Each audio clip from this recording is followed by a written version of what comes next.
It's a trap! Use the Force, Luke. Welcome to the Godfathers of Podcasting, broadcasting live on the Sheeran Network every Thursday at 8 p.m. Eastern. Now, in case y'all didn't know, they've been podcasting since before podcasting was even called podcasting.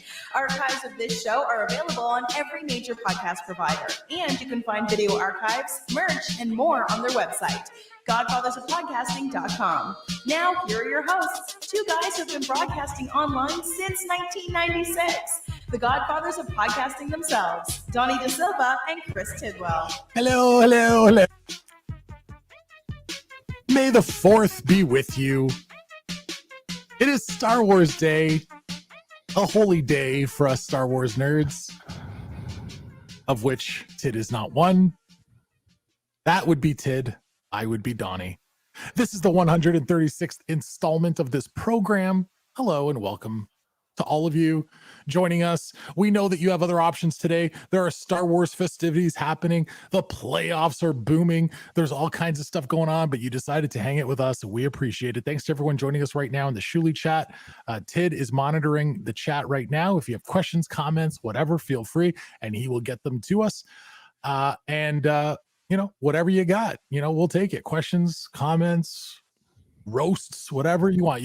If you want to hit us with your favorite Star Wars movie or TV show, we'll take that as well all night long. Tid, how are you, my friend? Happy May the 4th. We will not be taking that, and I can see that people are already starting in there with like pictures of eggplants and Kwame the 4th be with you. Really?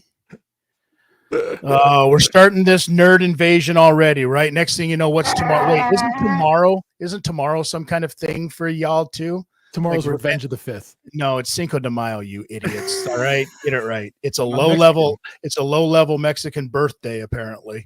That's nerds is correct.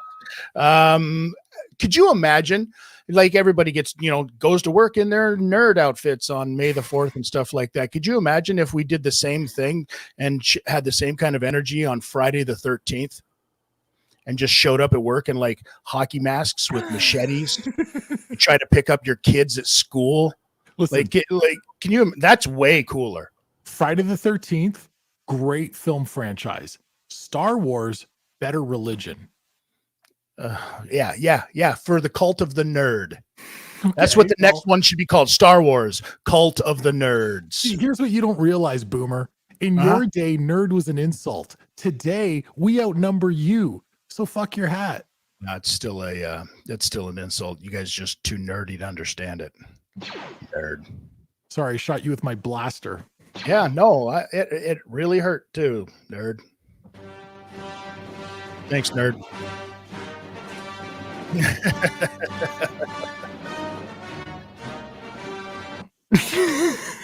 Wow.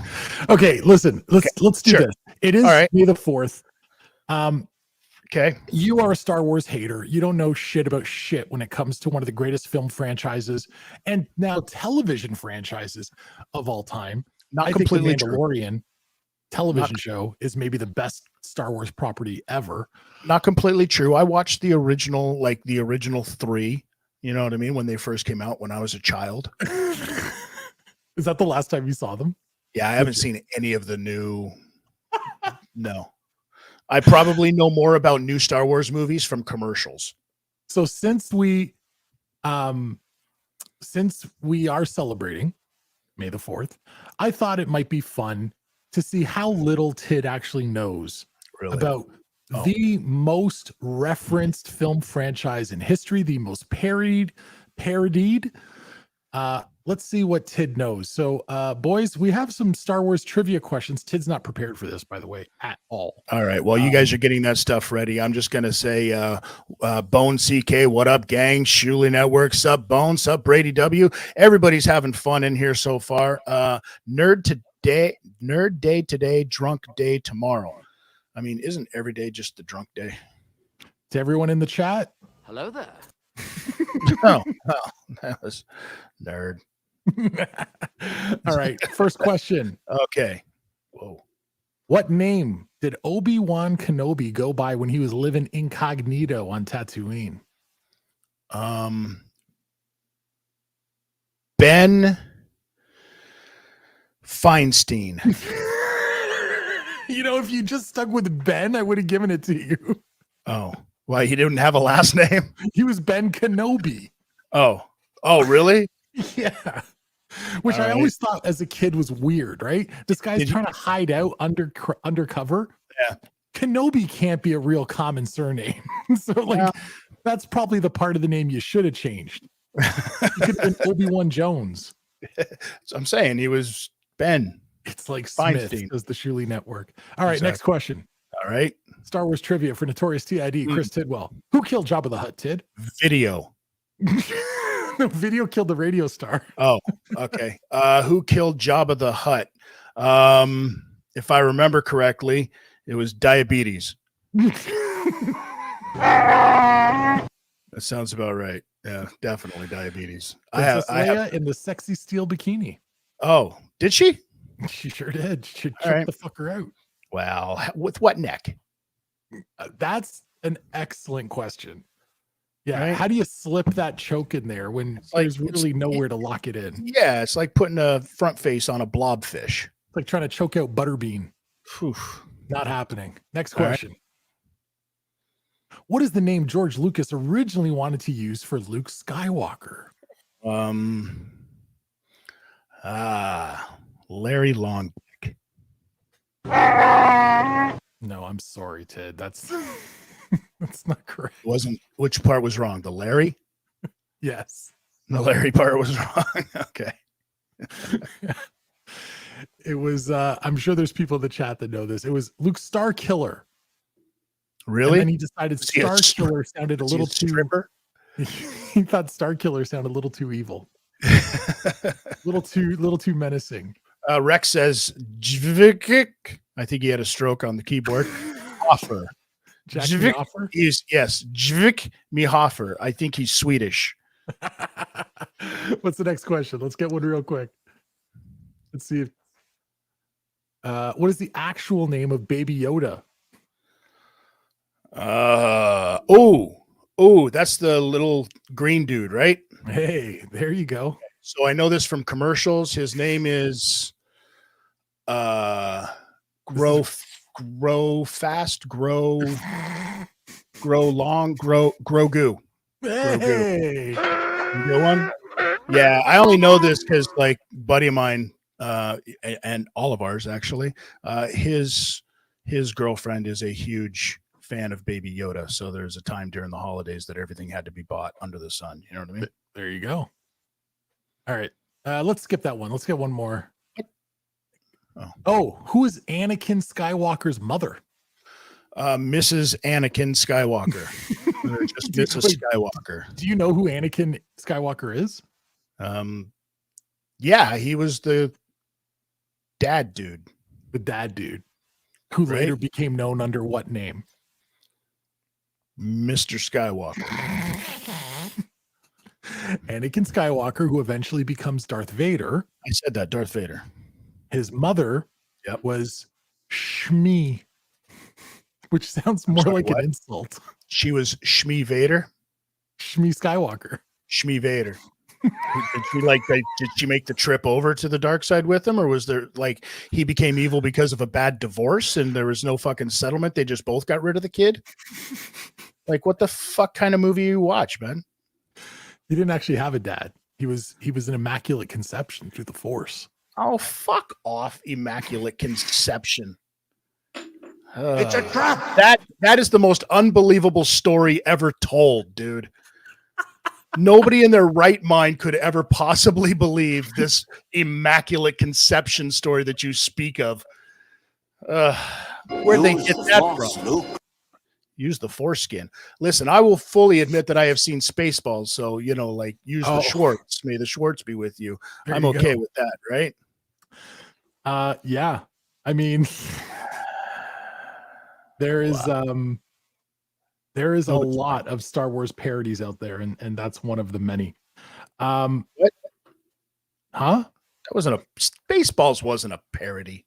Then what the fuck was it, dude? Documentary. just like Spinal Tap. just like Right. Turn it up to 11, baby. a mighty wind. Oh, hang on, Tid. We've got news. A little bit of news. Breaking current news. Breaking news. Hot off the presses, the Milwaukee Bucks have fired head coach Mike Budenholzer, who led the team to a championship in 2021, just 2 years ago, Tid, and now he's unemployed. Budenholzer led the Bucks to the best record in the Eastern Conference this year, and then, of course, they got their asses handed to them by Jimmy Butler and the Miami Heat in 5 games. So the question is, Tid, if you're the number 1 seed in your conference and you lose to the worst team to make the playoffs, do you deserve to be fired? Is it considered a failure? Do you deserve to be fired? Yes. Yes. No matter Absolutely. the circumstance? You're only in sports nowadays, you are only as good as your last win, it seems like, right? So many teams across the board, not just basketball, baseball, football, you know what I mean? Hockey, even as soon as those losses, as soon as that end of the season starts happening, boom, that's it. They are out of there. So it's no surprise. It's no surprise. Will he get a job? Absolutely he will. I mean, so good riddance. Let's see. It's going to be, what is it going to be next year then for them? A rebuilding year? No, because they have too much talent. I have a feeling they're going to hire fired Raptor coach Nick Nurse, who gave them fits in the playoffs before. But here's the problem I have with this. I get what you're saying. You don't get the job done, you get fired. If they had a mediocre season, right? They just kind of coasted and they finished 4th or 5th, and then they lose in the first round, his job is safe. Depends on what the expectation is going into it. What was the conversation at the beginning of the season? I don't know. Exactly. I think he's getting punished for having had too good a regular season. Yeah. And Jimmy Butler was just on fire. Like the Shuley Network just says here in the chat, tough to do after what Giannis said, though. Oh, right? Giannis's comments about not being a failure of a season and blah, blah, blah. Yeah. Okay, before we get to our guest, very quickly, I want to hit you with this because I don't want to throw it at our guest. The news broke today, and I won't play the breaking news stinger again, but the news broke today, Tid, that Ed Sheeran, his lawsuit has been settled. And this is the lawsuit where he was being sued by the estate of Marvin Gaye's co-writer, not actually Marvin Gaye's estate, the co-writer of Let's Get It On. Okay. Because they said the song Thinking Out Loud, released by Ed Sheeran in 2014, is too similar. Okay. And I thought, there is some similarities. What's the law here? And apparently copyright protection, I looked into this. It comes down to whatever's on the sheet music, not what's necessarily recorded. Right. The songs have identical chord progression, same tempo, totally different melody. I want you to take a listen and tell me, did the court get it right in not awarding the co-writer of Let's Get It On? Here's the original. Here's Let's Get It On, Marvin Gaye. Let's get it on. Yep. Guilty. Let's get it on. 100% guilty. No, that's the original. Okay, now here's Thinking Out Loud by Ed Sheeran. Darling, Yep. will Guilty. till Guilty. 17. 100% guilty. Throw this little fucking leprechaun redhead son of a bitch to the wolves. Fuck him. This is the part that I don't like the most about this is he said that if he was found guilty, that he would quit the music business. Yeah. That's where the world went wrong. I don't care if you rigged the jury or not. He is such a weird little misnomer of a human. You look at him and you're like, how does that come out of that? How does the sound come out of this? Look at this guy. I like Ed Sheeran. I think he's great. That doesn't shock me in the slightest. He's often talked about how every pop song is written on 4 chords. I feel like you sit around your house, turn off all the lights, light a couple of candles by yourself with a glass of wine and listen to Ed Sheeran music. Yeah, you feel that. Like you were never there with me. Shut up. No. The reason this lawsuit had such push behind it is because a few years ago, the Marvin Gaye estate won $7.4 million when they sued Robin Thicke over Blurred Lines, saying it was too similar to his song, Gotta Give It Up. Here's Gotta Give It Up real quick.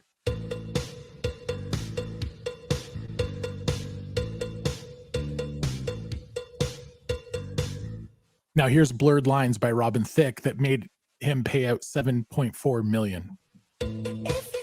Guilty. Guilty. I don't give a fuck, man. These white people got to stop stealing this shit, yo. It's fucking bullshit. It's Marvin fucking Gaye we're talking about here, man. Guy got fucking killed by his own father. Like, isn't that enough? And here we are, like, just handing shit out to Robin fucking Thicke. Really? Bullshit. Are you my Caucasian? This is bullshit. Ed Sheeran should fucking get the chair.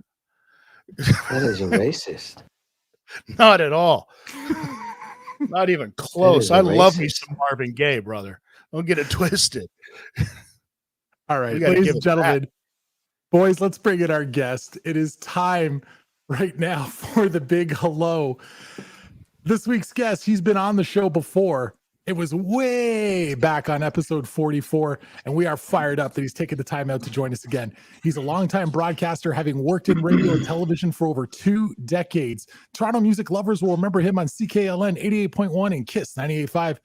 He was also a producer for a couple of huge Canadian networks, Much Music and the CBC. And as cool as all that is, this man has permanently left his thumbprint on the world with the creation of his award-winning films, like the one up on the screen, Soul on Ice, Past, Present, and Future, where he explored the journey and experience of Black athletes playing professional hockey.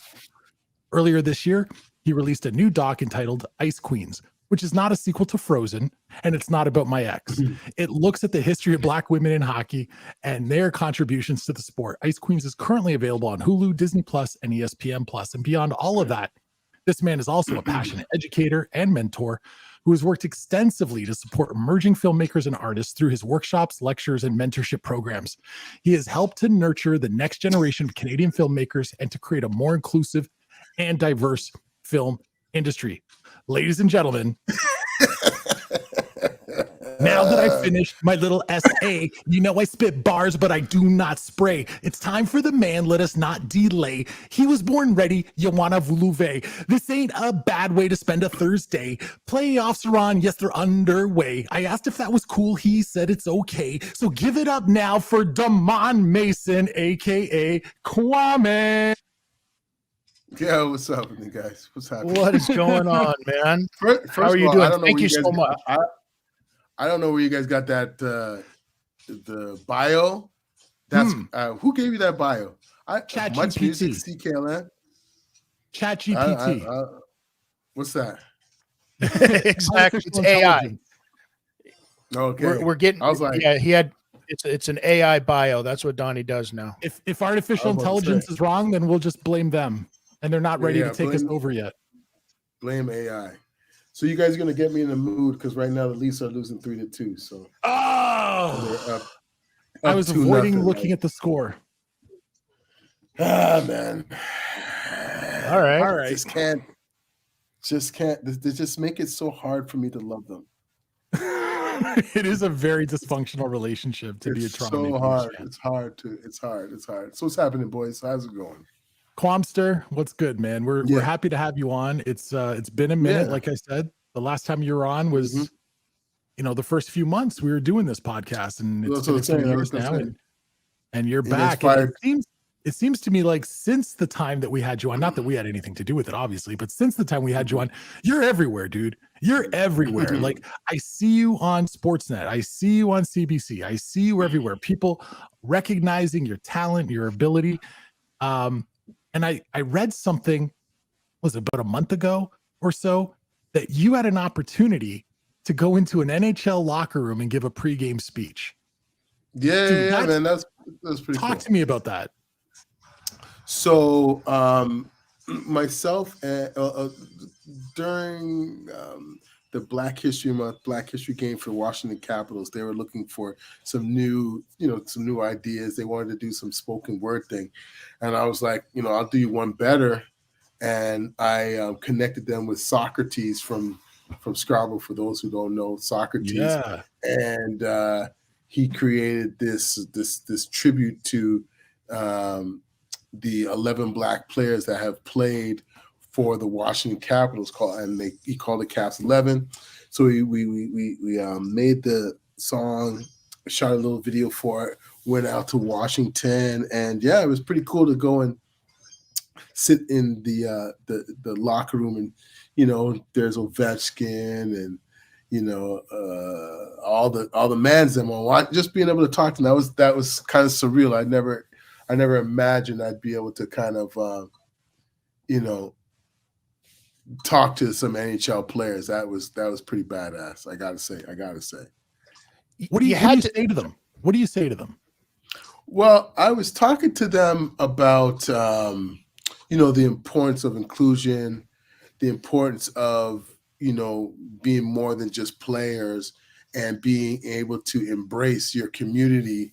Because there's some communities that really love the game of hockey, and hockey has just had a way of not going and reaching to the community and just kind of embracing their love for the game. So, I just, told them how much I appreciated the organization for, taking a chance on a lot of great young Black players, because, from the start of the time, it hasn't been easy. So from Mike Marzin to Devontae Smith-Pelly, they've had, I think they're actually the second team in the NHL that has had the most Black players on their team, throughout their history. So yeah, it was pretty cool.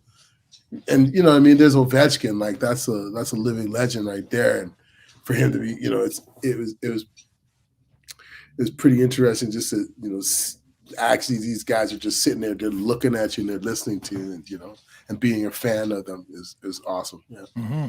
It's gotta be tough though, I would imagine. Like imagine if you're like a little kid growing up, right? And you're not growing up in a predominantly well-off neighborhood, right? So you want to go play hockey, and the cost of it, I mean, for kids everywhere, it's off the charts, right? How do we get more people involved to get the kids out there to be able to afford to go and play sports like this, though? You know what I mean? Like, how tough is it? Like, when the choice is either, pay the rent or have to pay $3,000 a year or whatever, what I mean, for sports. Is it getting better? 3,000? You talking house league? Yeah. I mean, I don't. When it comes to the finance of it, it's not getting better, and I don't think it ever will get better. It's just one of those sports that, it's very expensive to play, and it depends on what level you want to be at. You know what I mean? Do you want to if you want to play like house league, just have some fun, you know what I mean? Just as a kid, just something to keep their hearts and souls onto something. I mean, it's pretty affordable. Like, there's a lot of organizations that will put you into equipment, get you on the ice. House league, it's pretty inexpensive. It's just that when you get to the elite levels and you start to level up, that's when it starts to get a little tricky. And at the end of the day, what people really don't understand is that basketball, baseball, football, all these sports, if you're going to level up, it's expensive. Everybody, private, like the coaching system and the extra training that is needed. Yeah, it's expensive. The only difference between hockey and all those other ones is your equipment. You know what I mean? Right. That's just manufacturing costs. Like, what are you going to do about that? We got Bone CK in the chat saying, I survived on Play It Again Sports. Yeah. You know what I mean? Places like that where you would, go recycled equipment. Yeah. You know what I mean? So you could do it. And the one thing that has to get out of the narrative, that when they're thinking about, getting minority kids in the game of hockey, the first thought is like, oh, the game's really expensive. And you know, where that is problematic is you're saying that minorities don't have money, and there's a lot of Black, Southeast Asian, indigenous people that have that middle to upper income. Of course. The problem is that these sports are just not inviting. That's right. And when it's not inviting, they're just like, why am I going to spend my money on something that doesn't even seem like it wants me to be there in the first place? That's So the bigger issue to me, because if you look at let's say, for example, competitive elite level youth football, it's not much cheaper than hockey. It's probably equivalent, right? I mean, sure, you got to pay for ice time and all that. I get it. Those things get factored into your hockey fees, but there's a lot of gear in football. There's a lot of travel, a lot of training. The whole 9 years, you still got to pay. You got to pay coaches. And I'm saying when it comes to youth sports and that, they are still paying like that, you know, $60-$70 to get, you know, training. The cost of what's this one? What does it say? The cost to play youth hockey in Canada really depends on the level. Yep, it depends on the level. When you get to like AA, AAA, and all that, man, right? You're spending at least $10,000 a year. Yeah, easy. I think those numbers, it says on the screen there, I think Austin, you might have pulled that up for us. It says 3,000 to 8,000. I think that's low. It is a bit low. I'd be curious though, guys, if you can pull up for me too the cost to play youth football. I'd like to compare that just out of curiosity. Yeah. But you know, other than that, like the game is the game, and that's it. You know. Oh shit! I was wrong. If that's those numbers are right, then I was way off. Holy shit! Now I think a lot of a lot of that might be because there's a lot more, like with youth football, especially in the States and whatnot. There's a lot more programs for these kids to draw off of. Boosters. You know what I mean, from donations and boosters and everything like that. And I don't know, but I'm guessing that hockey doesn't have that same kind of, you know, backing behind it. Maybe they do have, again, like depending on your skill level. They will always find a way. The biggest problem I find with hockey is the back end of it. You know, I hear so many stories of NHL players that are in the NHL right now that when they were, you know, minored, like, you know, 12 or whatever it may be, like their parents who have a lot of money literally buying a team and surrounding people around their kid. Like that part to me is really disheartening to know that, you know, and I see it, man. I my son who's 5 and he plays, and last year was his first year playing select hockey. And the first thing I said is a big lesson in the first year, but my God, it's gonna be something that I have to really mentally say, are you ready for this? Are you ready for that world? And you know, I'm really, like, when I made the film Soul on Ice and even Ice Queens, I get it from an outsider's fan perspective, but being inside it, man, it's scary. And when they say it's an elitist sport, it definitely is for the rich. And if you got money, you can literally put your kid in a position where they probably shouldn't even have been. Like, I hear so many stories of people who have been on teams and this kid is starting over their kid and they have no business to be on the ice. But because the parent renovated the coach's basement or paid for this or is supplying that. Right. And that's the cheap. Paid for the sweaters or something. Yeah. That's the doc. Honestly and truly, I think that's the documentary that needs to be made. Well, get on it, Quamster. You can be public enemy. Whoever does that documentary, you're gonna have a hard time getting people to sign off on that one. Hey, you've had a good run. What do you care? It has to be, yeah. my son still wants to play hockey. You know? Oh, so you got to pay for it, is what you're saying? Yeah. So it honestly would have to be like an expose. It would have to be one of those hidden microphone type of thing. Like it, you know. It's a Michael Moore type thing. It's a Michael Moore type thing, but I really think if it was done, then you would actually see change, because, like I'm telling you, man, the stories I'm telling you, I've heard stories. It's filthy. I'm just I know. like, yeah, it's too bad. I was a coach for more than 2 decades of high level basketball, and it's not the same, especially within Canada. But what I did see is the amount of backdoor dealings of coaches, presidents of clubs going up to parents. You know, there's that one superstar kid who's playing on a garbage team, and they're walking, hey, what are you doing wasting your time with these guys? You know, come over to us. We'll get you a scholarship, blah, blah, blah, blah, blah. And they're just poaching players, and they're saying, screw the borderlines, forget about your regions, just come play with, and they're just harvesting talent. And the next thing you know, they've got 12 star kids, and they can only focus on 3.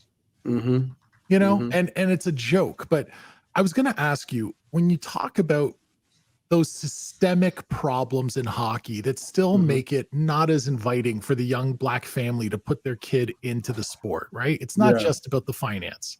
It's a bigger issue.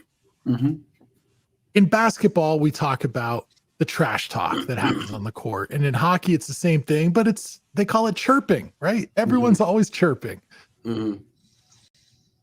In hockey, I feel like, and you tell me if I'm wrong, because you're closer to the sport than I am. I feel like the racially motivated chirps are still very prevalent in hockey. Not as much. Not at all. Okay. Not at all. Not at all. No, not even close. I mean, you're going to get it. You'll always get it. It'll always be there. Some idiot is going to do that. But at this point in time, you don't want to be that guy, because from when you get labeled, like you there's guys, man, I can't remember his name, but there was a kid who Arizona Coyotes drafted, and he had his issues with bullying and stuff like you're done. Yeah. You're done. And when that's the one thing about hockey is, like, when you're done, you're like, you are not getting back in.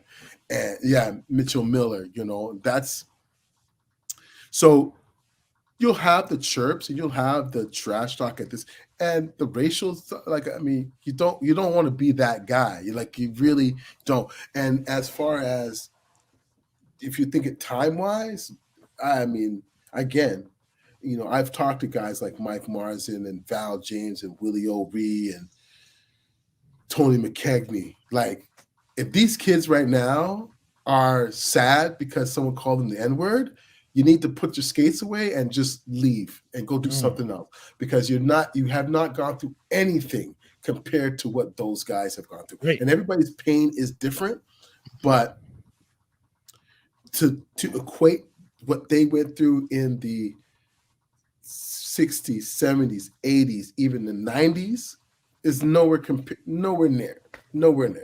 Okay, so let's throw it out there then, like Herb Carnegie, right, and the Conn Smythe, that whole scenario. Yeah. In the world that we live in now, when things are getting changed, things are getting switched. Do you think now, with Carnegie being in the Hall of Fame, right, he's been acknowledged, right? Do you think that it's time to change the name of the Conn Smythe Trophy? I ain't worried. I'm not worried about that. Like, that's small things. That's small to me. Like, but symbolic things can hold some kind of weight, right? What's it gonna do? It's like okay, because to me, like, I've people have said that to me before, and I said like, okay, so you changed the name. What? How's that progressing? The kid, like, these kids don't even. I'll say it like this. I understand. I could understand the argument to change that, because we're in this world of cancel culture. We're in this world of, you know, let's rectify what has done in the past. And so I get that. But to me, that's not the fight that I want to fight. If y'all want to fight that, go ahead. Me, I rather try to change the culture of hockey where it's more inviting to people of color. Changing Conn Smythe to the Willie O'Ree, that's not gonna do anything, because like if I'm in that high echelon, okay, change it. Sure, change the name. Have that. You can have that. But what is that doing to opening the game up, making the game more inviting? That's just you saying, oh, okay, that's important to you. Here, I'll check that box for you. But see that other thing, I'm not going to go work on that. So I say, like, we have to pick our battles and pick the things that we really want to stand true on, you know. And also when you think about it with the Conn Smythe thing, if the Jewish community isn't up on arms about Conn Smythe, then like they should be up in arms. Like, again, if you know your history of Conn Smythe, you should have seen how he was with Jewish players. Like, Sure. you know, and I think there's a lack of awareness in general from a lot of people. But of course, for anyone who's just tuning in, our guest is Damon Mason, also known as Kwame. I wanted to throw this at you. First of all, I'm fully on board. And you and I talked about this the last time you were on the show. I'm fully on board. The NHL, as the figurehead of hockey, should do everything possible to lead the way, right? And to show that Black players are welcome, Black families are accepted at the lower levels, you know, at the grassroots level. And I think the NHL has to be the one to pave the way and then let it trickle down all the way to the grassroots. Here's the other side. Is there some truth in your mind to this thought that a lot of the major North American sports have simply started now to settle into a groove in terms of there are no young Black players anymore aspiring to be Major League Baseball players? And when I say no, I'm being dramatic, but you know what I mean. If you're a young Black athlete, you want to be in the NBA or you want to be in the NFL. The Major League Baseball is 80% Latino. Yeah. You know, and then you look at football, you know, you got a lot of big old farm boys, you know, and then you got your superstar athletes that are in there as well. Basketball is 80-something% Black Americans, right? And then you've got the influx of white Europeans that are really taking over and starting to dominate. Is there some truth to say, you know what, some sports are going to lean one way or another demographically, and you're never going to change it. It's never going to be equal. Yeah, I don't think, like, my argument for the growth of the game is not to make hockey equal, like to see 40% Black, 30% East. Like, that's not my argument to that. I feel like the best player should play on the team. The situation why you do not see as many Black athletes playing the game of hockey is because Black Americans couldn't care less about the sport. Their kids aren't jumping up to say, I want to be the next who. You know what I'm saying? They're saying, I want to be the next Venus and Serena. They're doing that for sure. They're saying, I want to be the next LeBron and all, you know what I mean? Like those comparisons, because there's a pipeline, there's a vibe to it, there's an energy to it that's attracting to young Black families to say, I want to play. That's what I played, so I'm going to put my kid. Now, when it comes to hockey, in, I would say 20, 30, 20, 25, the most 30 years, you're going to see a lot, the percentages of Black athletes in hockey will be more than just like the 5% now. It will be about like a 10%. It will drop up because you see it in the GTA, the amount of young Black kids that are playing right now that are gamers, and they are going to get to there. Right. Hockey will, like you said, hockey will just be that sport that's predominantly white. Basketball will be just that sport that's predominantly Black. You know what I'm saying? It just will be that. And again, to me, that's not the issue. The issue is just because a sport is predominantly one way doesn't mean I can't come and watch that. Right. 100%. And you should feel as welcome as anyone else. Basketball is predominantly Black, but how many white people are watching the game of basketball? Oh, they don't feel like they're excluded. The audiences are completely diverse. It's insane. Exactly. So the issue then is the National Hockey League, hockey organizations, Hockey Canada, USA Hockey has to just be like, all right, we got a lock on this. But that doesn't mean we can't have a more fan base. The problem to me with hockey is like they leave so much money on the table. Yeah. Like, why wouldn't you want the Black and Hispanic dollar? Like, why would you? Yeah. It's, you know what I mean? But I've always told people that hockey is literally a Canadian mentality. And basketball, football, baseball is an American mentality. And what I mean by that is the Canadian mentality is so passive, so just chill, where the American mentality is give it to me. I need to get that. So hockey is I'll take my yacht, I'm fine. Basketball, football, I want 2 yachts. I want 3 yachts. I want 4 yachts. Right. Give it to me. That's how their industry is. The Canadian industry, they don't care about the money. The owners, the 32 owners, the hockey is not their only fund. That's not the only thing they're making money off of. This is hobby. This is a hobby to them. Right. So for them, it's just like, I'm good. So why do I really need to, you know what I'm saying? So I wonder if that's part of the mindset too, though, right? Because I've talked to young athletes that I'm coaching and they'll make comments to me. Like I coach this kid who's a really good basketball player. He's going to get a D1 scholarship next year. He's going to go play basketball. But he's an excellent baseball player, center fielder. And I said, you've got more baseball offers than you do basketball. Why would you not? And he goes, the vibe.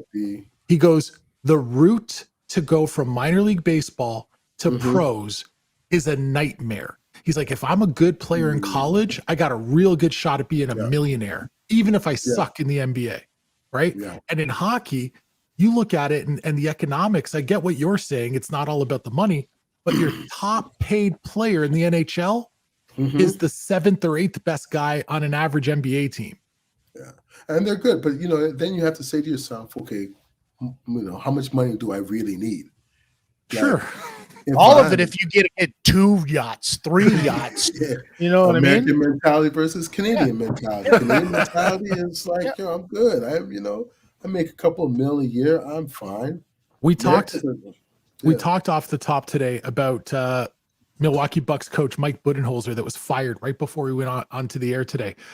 And he was fired in large part because of the efforts of Jimmy Butler of the Miami Heat that just went in there and absolutely decimated the Milwaukee Bucks in the first round of the playoffs.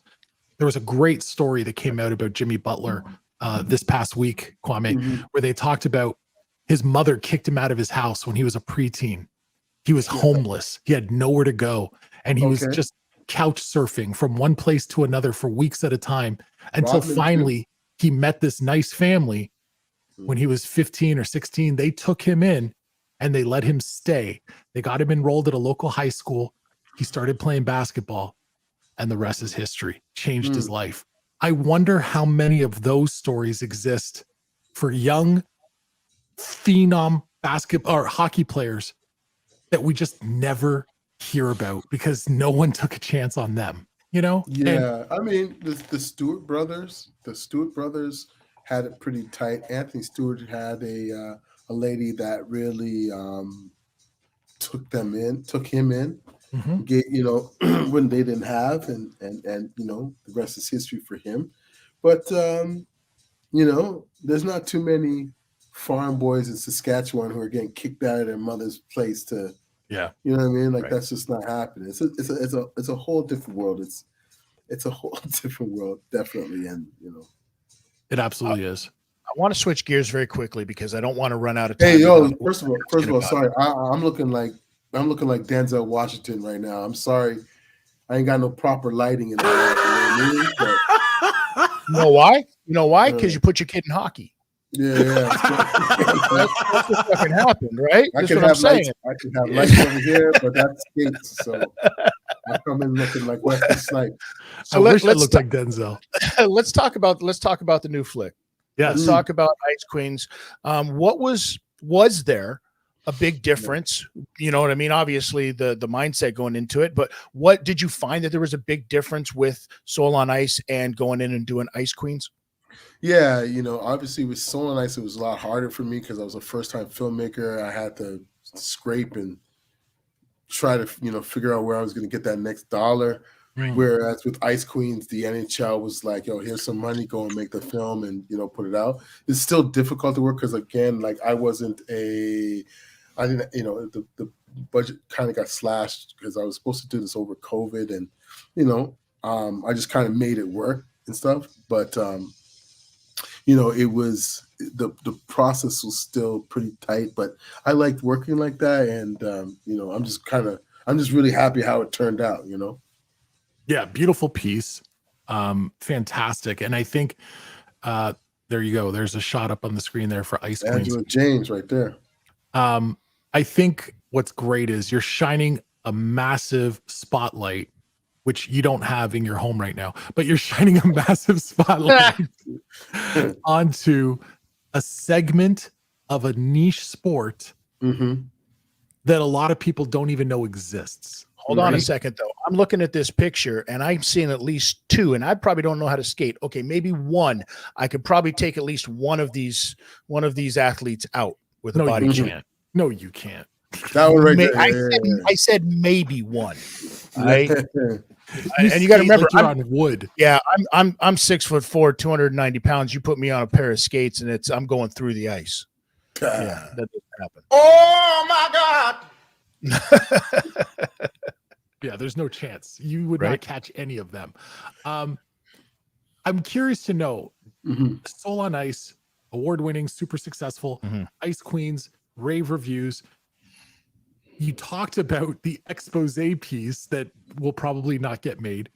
Is there another film in your head that you're like, this is the next place I want to go?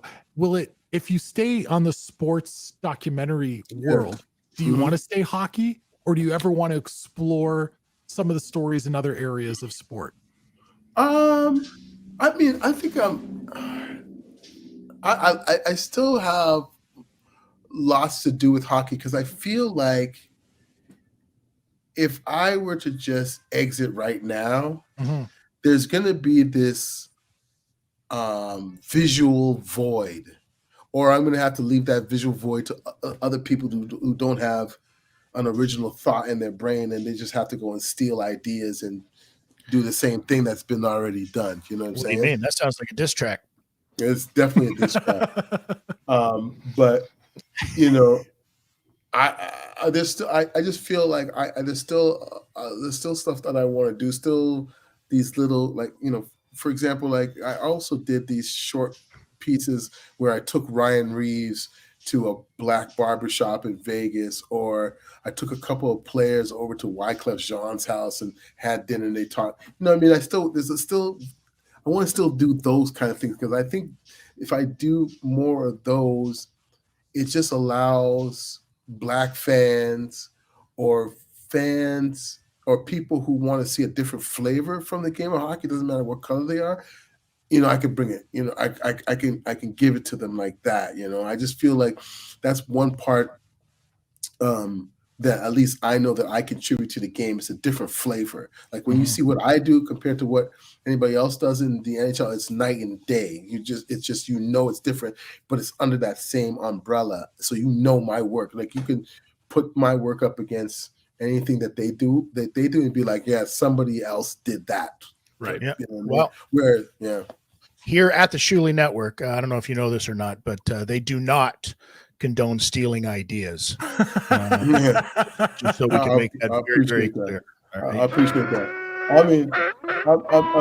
I mean, no idea is original, but like, when people like, when something's so original that you stay in that vein, it just doesn't, as a creative, I'm like, I come from the school of where you just don't bite somebody's idea, or you don't, if someone's done that, you go, all right, I'm gonna do something different.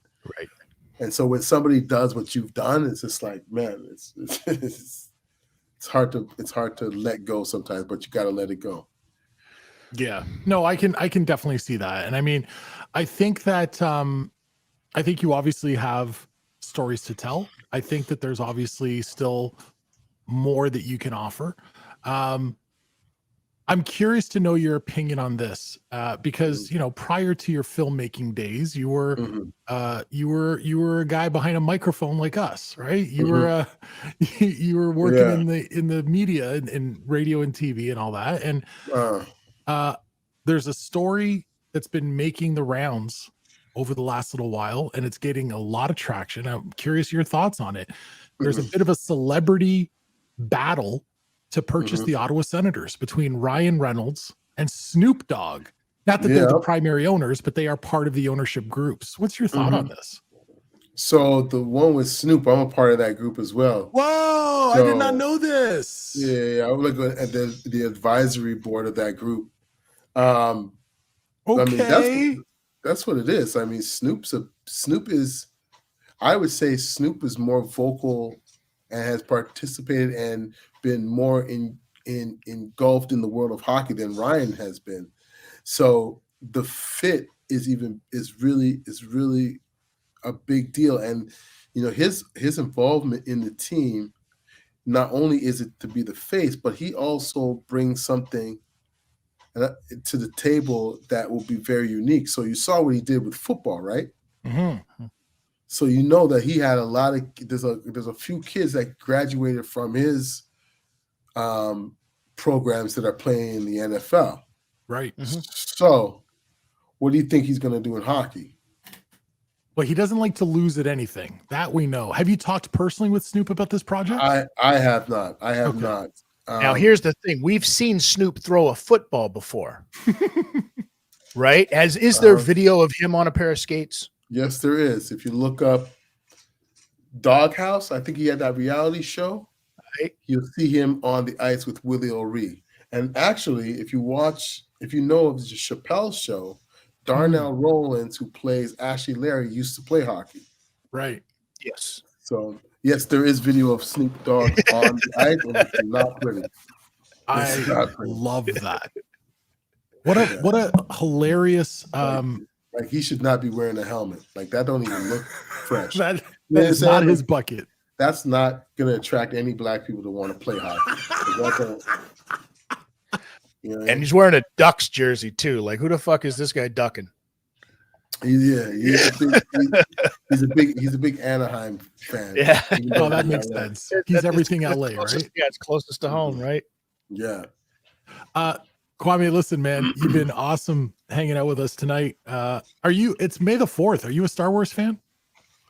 What he means to say is, are you a nerd? No. He's asking if you're a nerd. Not at all. I'm down with the Star. I mean, I was that guy from that followed it. I haven't gotten to see the latest season of The Mandalorian, but I mean, I got the video game. I'm all about. I was that guy from the kid. But I'm not going to be like going to conventions and all that stuff. But which video game? The Jedi one. What's it called? Hold on a second. Where is that? Where is it? My son probably jacked it. Hendrix, where's my? Anyways, I got the latest Jedi, not the latest one. There's a new one that just came out, but yeah, the one just before the Jedi one. That's pretty dope. Yeah, that's awesome, man. Who shot first? Is it Jedi Survivor? Is that the one? Maybe. I mean, you're making me sound like a liar right now. But Seriously. I have this video. Does that look? He's got it up on the screen. Does that look familiar? Yeah, okay. So is that the new one? This is the new one. Yeah. That's. I'm about to pick that up. Yeah, that's the new hotness. I got to get that. That lifesaver action. That is, the one before that is the game is dope. I never finished it, but man, it's fun. Yeah, all right, so that's in those vein of games that I love to play, but I will never finish. Yeah, but sometimes it's like it's not even about finishing it. It's about just mastering it and just going and chopping people down. You know what I mean? So Tid, before Kwame joined us, you were there sitting with your little horror memorabilia, making fun of anybody who likes Star Wars. Now I want you to tell Kwame he's a nerd. Go tell him. Tell the man. I am actually. I did already. I asked him straight up. I said, "Are you a nerd?" And then he got into his story. And after further listening to his argument, Judge Chris Tidwell has come to the conclusion that yes, you're a nerd. Yeah, I am. I mean, I'm a big comic book guy. You know what I mean? Like, so I'm kind of nerdy. Will you be in line to see Guardians of the Galaxy? Nah, not that one. Not your thing. I'll watch it. I don't like, there's certain, I don't like if Are you a theater guy though? Yeah, I'm totally theater guy. But like when it comes to comic books, like I don't like comic book movies that are just about like the jokes and the laughy that like, come on, man. Like I'm a comic book head, so I'm reading, you know what I mean? Like I like hard, like, like I like Logan, like I like, Dope I like movie. Batman, like, you know what I mean? Like that's what I like. This is, I mean, it's cool. I'll go and watch it, but am I looking forward to it? Nah, because I don't like the clowny, that's supposed to, I mean, like if you Guardians of the Galaxy, if you read the books, it's not like those characters. No, it's not. All right, so what about Teenage Mutant Ninja Turtles then? Because the originals were nothing like what made them famous. The comic book was vile. The comic book was violence.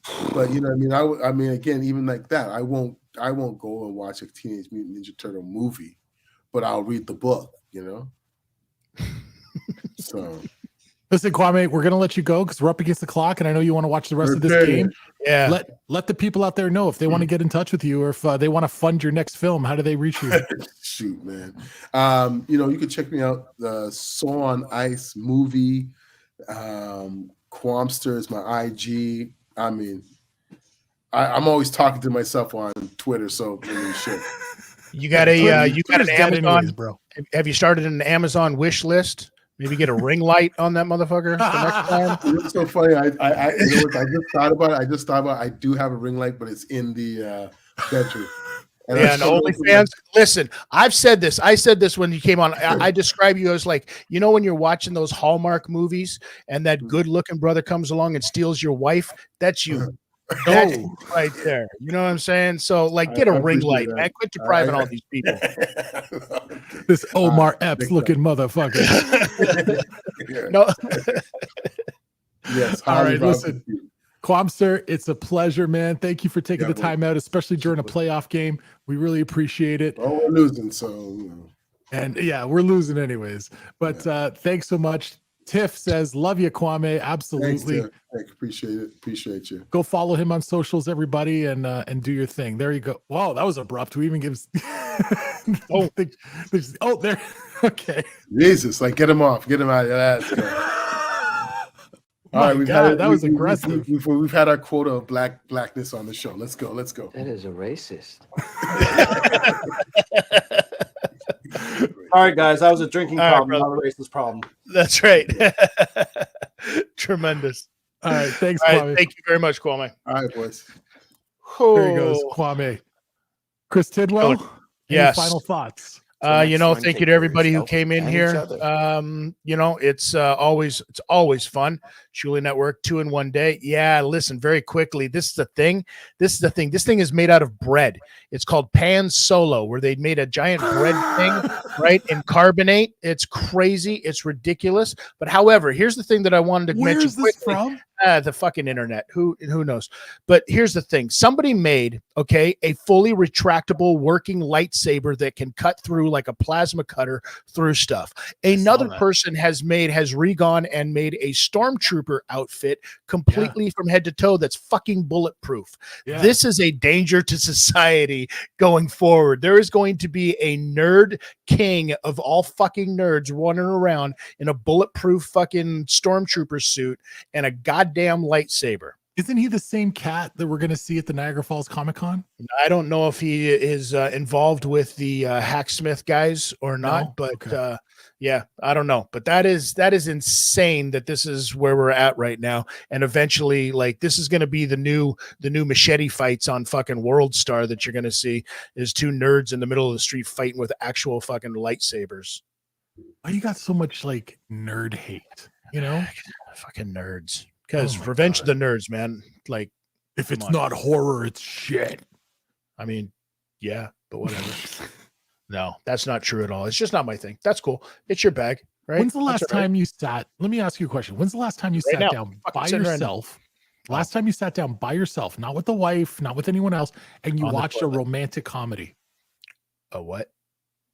What qualifies? What qualifies? Like a Kevin Smith? Like a Kevin Smith fucking like Chasing Amy? Yes. Okay, no, never. You fucking reeled me in on that one, eh? Yeah, fucking button hooked him. No, I've never. I can honestly say that I never have. Never. No, it's not my go-to. Why would it be my go-to when there's so much more out there? If I've got some me time to be able to fucking chill, yeah. You'd rather relax with a Freddy Krueger slasher or something Pinhead or something. Fucking porn. I mean, listen, I don't live in fucking Utah. At least I can, watch some fucking porn. You know what I'm saying? Yeah, it's called segues, ladies and gentlemen. yeah. Utah blocking everybody. I didn't think you were going to segue because we're out of time, but yes. Yeah, listen, these kids got fucking VPNs. They give a shit. What is the appropriate age that you're supposed to allow your kid to have porn? You know what I mean? Like, are you just supposed to wait till they fucking hop off into the woods with a stack of magazines that they found? I mean, that's what we did when we were kids. Exactly. Well, that's bullshit. And these kids shouldn't be doing the stuff like that when it's readily available. The only reason we did that is because it wasn't fucking readily available like this. It's fucking Pornhub. Give it to them. Do you want them wait till they're 18? Dude, do you know the shit I already knew how to do by the time I was 18? Did you sit in the back of the excuse me, the magazine stores and choke? No, I did no choking whatsoever. But yes, I did used to go into the grocery stores, into the magazine section, and make it look like I was looking at like a comic book or something like that. But I'm actually looking at nudie porn. mag off the Yes, 100%. You know why? Because I'm a fucking man, Donnie. That's goddamn right. And that's how these kids need to give. Listen, somebody needs to send out more magazines in brown paper bags to every child in America. That's what every fucking kid needs right now. All right. I mean, it's how I learned about the birds and the bees. Exactly. Right. And it's done you quite well. So why not everybody else? I don't know about all that. Ladies and gentlemen, thank you so much for hanging out with us. If you're on the Shuli Network and you missed any part of this show, remember, you can go to godfathersofpodcasting.com, catch the entire episode. You can also listen to this show anytime on the Sunday Nights Main Event Network. Go check them out at sundaynightsmainevent.com. There are lots of other shows there, and Tid, you're part of them, right? Yeah, we've got the Wayans Brothers. The Wayans Bros is an MMA show that we're doing there. You can go check out an episode of that right now as well. We've got a pre-punch parlay that's going to be coming up this weekend where we put together a crazy UFC and MMA parlay where a $1, let's just say that some of the betting sites would not take my $1 bet. So, oh my God, Tid is the king of this, eh? There will be a UFC card on TV, and I'll talk to Tid, and he'll send me a copy of his ticket, his betting ticket, where he laid down like $1. Yeah. And if all his matches turn out the way he wanted, it's like a $500,000 payout. Yeah. Yeah, absolutely. You're like, what are you betting on? Tid's tips. Yep. Not just the tip. I'll give you the whole thing, Shuli Network. The whole fucking But you'll still think it's just the tip. Very quickly, because I'd be remiss if we didn't say it as good little members of the fucking kingdom here. The Shuli Network is going to be taking a lot of the comedians and going to Pottstown. Please go to the website and get your tickets.